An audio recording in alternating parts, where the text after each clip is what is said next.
Om Tat Sat. My humble prostrations to the all-pervading Brahman or God, to my worshipful Guruji, Swami Jyotirmayananji Maharaj, to sage Narada and all the sages and saints, and to each of you divine soul watching today's satsang. So we are currently studying Narada Bhakti Sutras. Commentary is by my worshipful Guruji, Swami Jyotirmayananda ji, and narrated by myself, Swami Nikhilananda. So today we are starting the first chapter of the Narada Bhakti Sutras, and it is on the nature of supreme devotion, para bhakti. So Sutra 1 is Athato Bhaktim Vyakhyāsyāmaha. Let's repeat. Atha Ato Bhaktim Vyakhyāsyāmaha means therefore we shall explain bhakti or the path of devotion. So, sage Narada of ancient times presented the study of devotion in the form of aphorisms or sutras based on his experience and the findings of ancient seers and sages. So sutras, as we have discussed before, literally means a thread. So when the numerous threads come together in a succinct manner, allow an aspirant to easily commit them to memory and dwell upon them according to convenience. So remember, in those old days there was no paper and pens and wonderful printing ways. These sages and saints wanted to keep this essential knowledge, so it was passed on from master to student, and so on. The lineage continued, and it was a lot of these things were kept in the family between father and son, and they were all spiritual and going through the different cycles and so on. But these sutras were easy to remember, so therefore it was done. A lot of this was done by memory. So due to the brevity, difficult to fully understand the teachings contained in them without proper guidance. So the advantage was that they were very brief and students could remember it. The disadvantage was that you needed a teacher to actually explain the detail, and that's not really a disadvantage, actually a blessing, because to read these things by ourselves is never enough.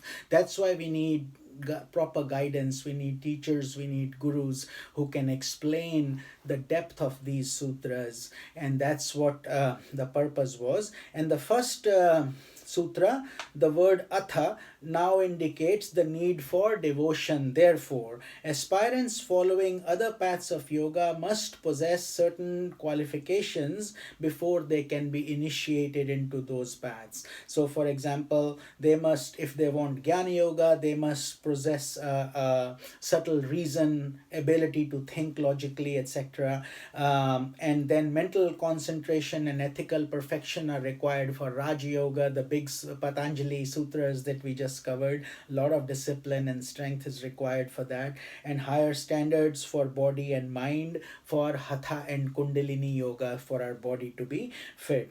But on the other hand, if we follow Bhakti Yoga, the qualification needed is very simple. Just sincere aspiration to love God. It does not ask for a great intellect or this or that or physical body fitness and so on.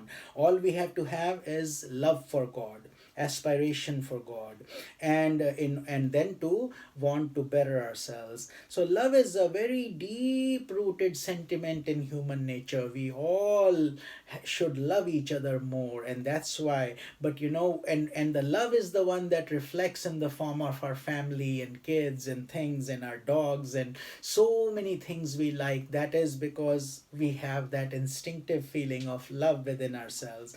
Being aware of some form of love, though, anyone can be led gradually to supreme love. So that love has to be now taken to higher levels, eventually from apara bhakti to para bhakti, as we studied in the previous few videos.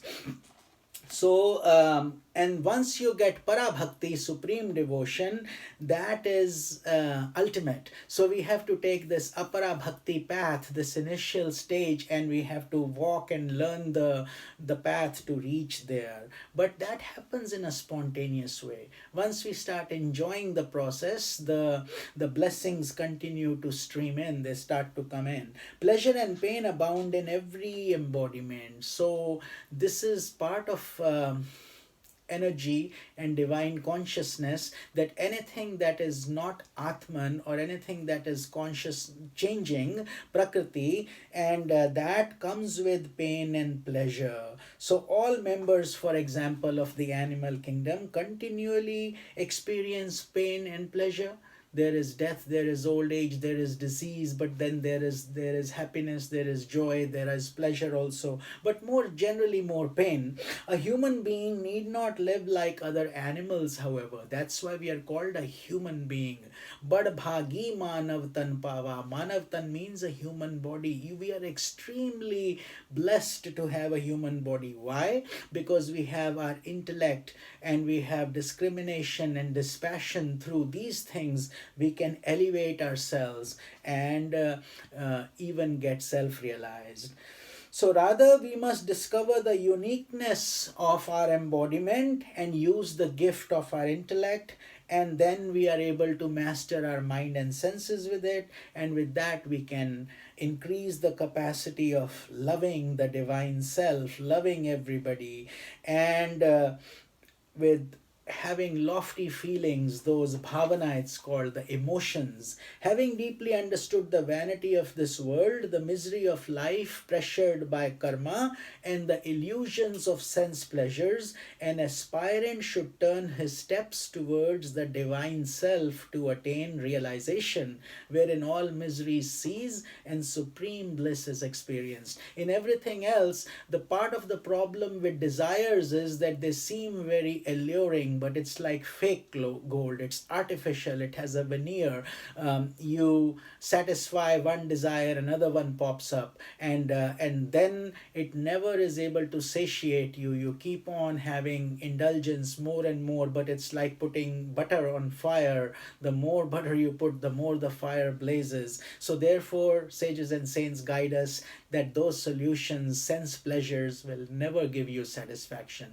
They may give you pleasure, momentary pleasure, but then that's it. They cannot give you peace and satisfaction which comes through bhakti or devotion. So therefore you go to the ultimate source that has created all this apara bhakti, and apara, all these transient things are also coming from that main source only. So bhakti or devotion will be explained in detail in the following sutras, which we will be covering daily. The term bhakti comes from the Sanskrit root bhaj. Bhaj means bhaj govindam. Those of you who are following me regularly know we had done another scripture called bhaj govindam, which means chant the name of Govinda. And bhaj means to serve or be attached to God. So when we chant with devotion, we are attached. So that was the essence of this sutra, and we will be picking up sutra number 2 tomorrow. Om Tat Sat.